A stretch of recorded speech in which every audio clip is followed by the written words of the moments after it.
Right, YouTube, Shadow King Nazru. I'm here with my review of Dragon Ball Super, episode 119. So, we start off where we last ended, with Vegeta taking on the fuckboy Katella. Hey, I finally bothered to remember his name. And they just keep changing blows with Katella not doing anything effectual, and then he decides that Vegeta is a worthy opponent and decides to go into his ultimate mode, which is pretty much him in a purple and white outfit, and he says that all his abilities are increased 300-fold. Yeah, don't you think you should have done that sooner? So basically, this is his version of final form for like Sora from Kingdom Hearts, except it's not as cool. And it's not as powerful. Presumably. Whatever. But Katella is still no match for Super Saiyan Vegeta. And then Katella decides to use his ultimate attack, Final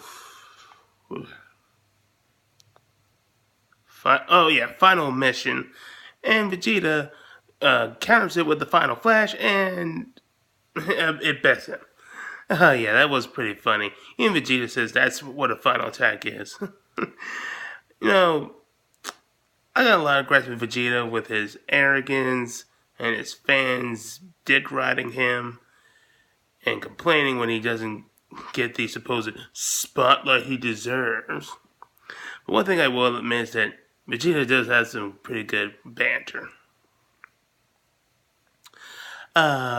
And Katella barely keeps himself from falling out of the ring from Vegeta's attack, only for something to hit him and causing him to fall out of the ring and look like an idiot. Bye-bye, Katella, you will not be missed. And then Vegeta starts mocking Katella for how pathetic he was, only for him to get knocked out by something unknown, and causing a lot of his fans to start panicking because they thought that Vegeta was going to be eliminated by these tiny little bugs, and it would be the most humiliating thing to have ever happened in the history of Vegeta's character. While I had my doubts that was actually going to happen, part of me did want it to happen just simply because of how hilarious it would have been. But sadly no, Vegeta's still in it, and they start to try to figure it out. And then all the Z-Fighters said that they know that somebody's attacking, but they can't sense their energy. And then Gohan starts to get attacked, but Piccolo saves him. And where was it? Oh yeah, right. In the stands, Roshi and the other Z-Fighters figure out that it must be an invisible fighter. And they remember this because they back in original Dragon Ball, Yamcha fought the Invisible Man and defeated him because Roshi had a nosebleed due to being a pervert, which allowed him to see in, and Yamcha defeated him. So yes, even Yamcha gets wins. Man, then again, if Invisible Man was still around, he'd probably figure he's a bigger loser than Yamcha. But enough about him. Anyway, that helps them come up with the idea that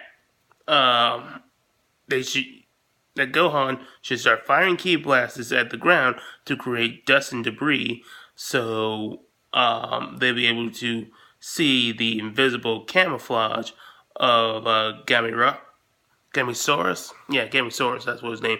And it turns out he doesn't look like a bug like in the original depictions. He actually looks more like a lizard, so it's basically just typical lizard camouflage. And Piccolo just starts to manhandling him and feeds him with a mouth cannon ki blast. And thus eliminating him. Then we cut to what was the other? what was that other universe for? Zathons or forget it. That little blue alien thing from Universe 4. I mean, the whole episode themed around Universe 4, and basically using his ability to create illusions, which he did of Universe 9 fighters and Universe 6 fighters against Gohan and Piccolo. But they start catching on, and Piccolo fires a key blast at whatever his name was, eliminating him, which starts angering Katella.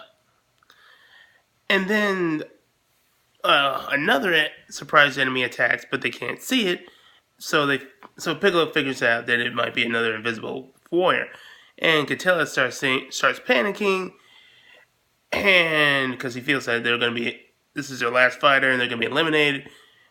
But this was all just to cause Piccolo to drop his guard as he's unable to hit him, and the enemy eliminates Piccolo.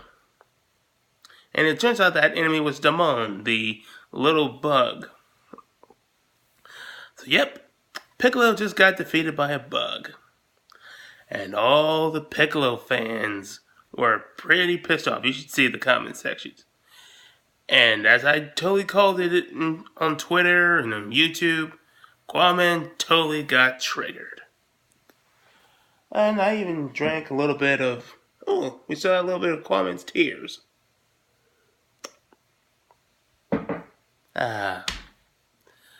This is what life's living for. But anyway, Piccolo just had his SV, but oh no, it could have been a lot worse. He did better than he did in the God of Destruction tournament. But anyway, the Z fighters start trying to figure out how to defeat Damon, and it's up to Goku and Android 17. And Android 17 starts picking up by the dust movements from whenever Damon moves that it's not actually someone invisible, it's just someone who's really, really tiny. And even Goku thought this was pretty funny.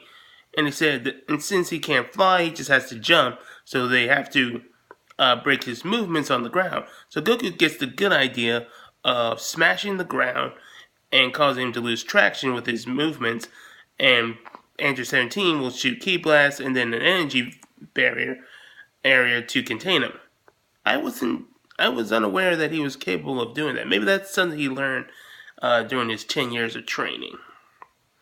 But they catch Damon, and Android 17 kicks him out. And with all those Universe 4 fighters gone, it was time for Katella to kiss his ass goodbye as his universe was erased. But not before he started panicking and saying that he was going to fight for his survival. Yeah, sure, Katella. We totally believe that you would have the balls to take on the Omni King. And with Universe 4 gone, all that's left is Universe 3, Universe 7, and Universe 11. And there's 12 minutes in the Tournament of Power. So yes, all that took place in 1 minute. Oh no, this was a pretty mediocre episode. I mean, it's kind of much like the Snipers episode. I mean, where they had the great concept, but it wasn't executed well. I figured that a better way to have used Universe 4 with their deception and cunning tactics would be that they wouldn't be just picking on Universe 7, that they would also try to pick up on universes that were starting to lose. Like maybe tried it with the Universe 2 when it was losing, Universe 10, picking off stragglers. And we see little hints of that happening, but we just figured that that the other universes just fucked up and looked like idiots. But we later find out that they were actually being taken down by Universe 4 fighters. And when after Universe 2, then they could after Universe 2 and 6 were gone, then they could have started trying to take down Universe 7. Then I think that would have made a much better impression. Also, we could have probably used more display and backstory on the rivalry between Katella and Beerus, as we supposedly heard that they have a rivalry. But we don't get much information about that. I mean, Toyotaro's manga is supposedly doing that, but I'm not reading Toyotaro's manga because he's made a lot of mistakes with it, and he's ruined Goku because he's a fucking idiot. Not Goku, Toyotaro. So yeah, that was pretty much a waste. So next episode we're gonna be focusing on Universe 3. Well, let's just hope. Well, they haven't had a good track record so far, but maybe their last round can leave a better impression than Universe 4. Alright, that's my review of Dragon Ball Super episode 119. Catch you guys later.